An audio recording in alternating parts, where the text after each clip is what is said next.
What if your brand was a person?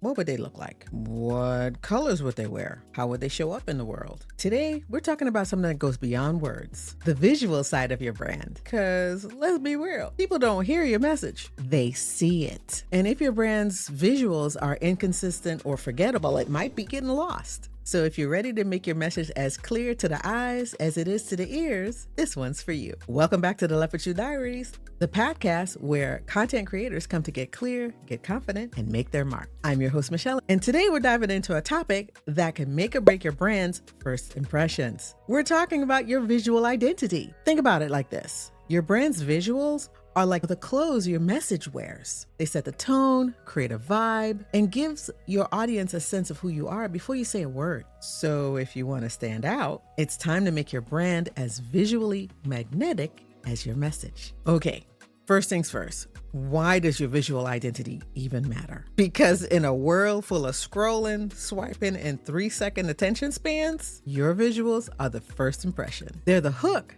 that makes someone pause long enough to hear what you're saying. Your visual identity builds recognition. It builds trust. It creates a feeling. And people just don't buy products and services. They buy feelings. So if you want your brand to stand out, your visuals can't be an afterthought either. They have to be intentional. I'm starting to sound like a broken record. I said that last time. Not sure if your visuals are working for you? Here's a few signs that you might need a brand makeover. Your colors, fonts, and graphics are all over the place. Your logo doesn't feel like you anymore. Your visuals don't match the tone of your message. You cringe when you scroll back through your own feed. Sound like you? If any of this hits home, don't worry. You're not alone. We're about to fix it. All right, let's get to the good stuff. How to actually create a visual identity that feels like you. Here's a simple process that I use with my coaching clients. First step, choose a color palette that reflects your vibe. It could be bold, calm, playful, whatever.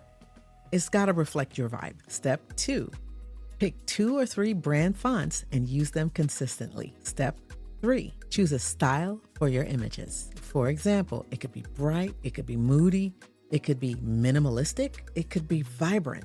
Just pick one, stick to it. Step 4, create a mini brand style guide, even if it's just a mood board or a Canva template. Remember, your visuals don't have to be perfect. They just have to be you. I'm beginning to sound like a broken record. All right, so let's bring this back to the MARK method. A is for authenticity. So your brand has to be authentically you. And this is where it shines. When your visuals align with your voice, your message becomes magnetic. You're not just creating content, you're creating an experience. And that's how you make your mark. Your visuals are your brand's first impression. They're the cover to your brand story. So stop blending in. Choose colors, fonts, and a style that feels like you. And let them do the talking, because the world doesn't need another copycat. It needs your vibe. If this episode helped you get a little bit more clarity about your brand's visuals, hit that follow button and share it with someone who's still finding their vibe. And if you're ready to go a little bit deeper, I got some for you. Check out my free visual branding guide at lbcbranding.link/visuals and binge my visual branding mastery playlist to take your brand to the next level. I'll leave that link right here. And in the next episode, we're talking about consistency, how to show up as the same brand everywhere, every time. So until then, stay bold, stay visual, and keep making your mark. See you in the next video.